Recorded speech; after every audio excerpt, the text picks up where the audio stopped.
नमस्कार। सनातन समृद्ध भारतीय पौराणिक कथाएं श्रृंखला के दूसरे सीजन यानी रामायण के इस 10वें अंक में आपका स्वागत है। पिछले अंकों के लिंक आपको नीचे विवरण में मिल जाएंगे, जरूर देखिएगा। आज हम स्रोतों के आधार पर एक ऐसे वीर चरित्र की कहानी में गहराई से उतरेंगे जिनका निस्वार्थ साहस और धर्मनिष्ठा मतलब आज भी प्रेरणा देती है। जटायु, गिद्धों के राजा, पंचवटी के जंगलों से लेकर उनके अंतिम क्षणों तक उनकी कहानी वाकई निष्ठा और बलिदान का प्रतीक है। तो चलिए समझते हैं इसे। तो सबसे पहले जटायु थे कौन, स्रोत क्या बताते हैं? सुना है राजा दशरथ के मित्र थे। जी हाँ, बिल्कुल। वो सिर्फ गिद्धों के राजा नहीं थे, बल्कि महाराज दशरथ के पुराने घनिष्ठ मित्र भी थे और पंचवटी के पास ही रहते थे। अच्छा। वही उन्होंने राम, सीता और लक्ष्मण को वनवास के दौरान देखा और उन्हें अपनी सुरक्षा का वचन दिया। ये वचन देना, क्या ये सिर्फ एक औपचारिक बात थी या इसका कोई गहरा मतलब था? नहीं, ये सिर्फ औपचारिक नहीं था। स्रोतों के अनुसार जटायु ने इसे अपना धर्म समझा, एक जिम्मेदारी। अच्छा। हाँ, उन्होंने ये जिम्मेदारी पूरी कर्तव्यनिष्ठा और सेवा भाव से ली। मतलब ये दिखाता है कि वचन और धर्म का पालन उनके लिए कितना जरूरी था। खासकर उस समय जब राम, लक्ष्मण, सीता वन में थे, अकेले थे। बिल्कुल। और इसी कर्तव्य निष्ठा की कह सकते हैं असली परीक्षा हुई जब रावण ने सीता जी का अपहरण किया। हाँ, वो क्षण जब रावण सीता जी को अपने पुष्पक विमान में आकाश मार्ग से ले जा रहा था, तब जटायु ने बिना एक पल सोचे। हाँ, उन्होंने क्या किया?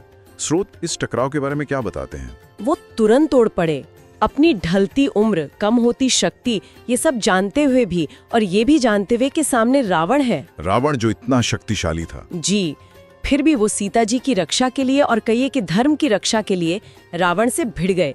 पेड़ों के ऊपर, आसमान में एक भयानक युद्ध हुआ। उन्होंने बहादुरी से रावण पर हमला किया, कहते हैं उसका रथ तोड़ दिया, उसे घायल भी कर दिया। हाँ, अपनी जान जोखिम में डालकर। ये असाधारण वीरता थी, इसमें कोई शक नहीं। लेकिन अंत दुखद था। रावण बहुत क्रोधित हो गया था। उसने अपनी तलवार से जटायु के पंख काट दिए। वो गंभीर रूप से घायल होकर पृथ्वी पर गिर पड़े, लेकिन उनका संकल्प तब भी जीवित था, राम की सेवा करने का। और फिर राम और लक्ष्मण उन्हें ढूंढते हुए वहां पहुंचे।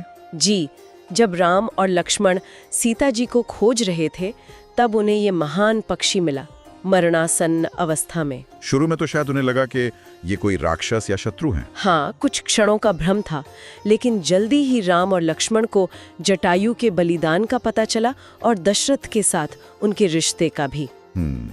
और अपनी आखिरी सांसों में जटायु ने ही बताया कि रावण सीता जी को किस दिशा में ले गया है। मरते दम तक अपना कर्तव्य निभाया उन्होंने। बिल्कुल, ये क्षण बहुत ही मार्मिक है और यहाँ राम की प्रतिक्रिया वो बहुत महत्वपूर्ण है। हाँ, राम का व्यवहार, उन्होंने क्या किया?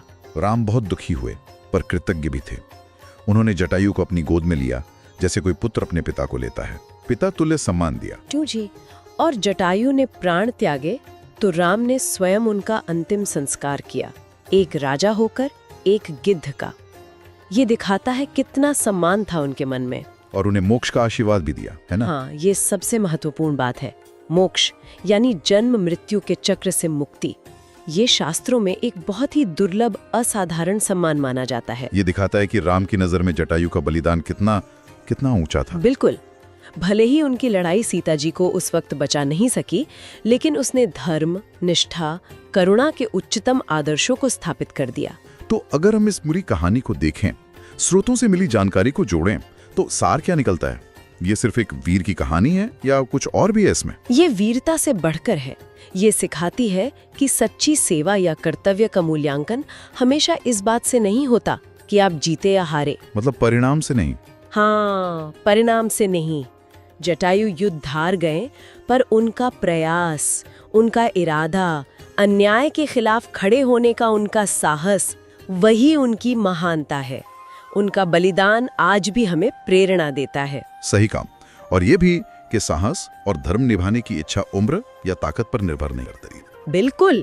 और ये भी कि एक नेक उद्देश्य के लिए किया गया बलिदान कभी व्यर्थ नहीं जाता, उसका प्रभाव रहता है। और एक और बात जो मुझे महत्वपूर्ण लगी, सभी प्राणियों के प्रति सम्मान। हाँ, ये बहुत जरूरी है।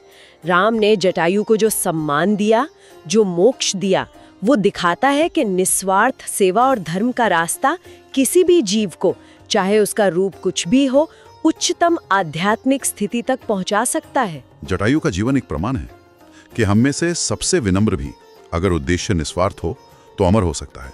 सही कहा। एक विचार मन में आता है, क्या वीरता हमेशा जीतने में ही होती है, या कभी-कभी सिद्धांतों पर टिके रहकर हार जाना भी एक बड़ी वीरता है? जटायु की कहानी शायद इसी सवाल पर सोचने को मजबूर करती है।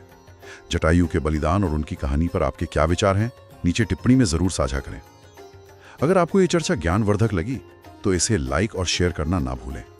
और हाँ, अगले अंक की सूचना पाने के लिए चैनल को सब्सक्राइब जरूर करें। अगली बार हम चर्चा करेंगे राम हनुमान भेंट, भक्ति का प्रतीक। आज जुड़ने के लिए धन्यवाद।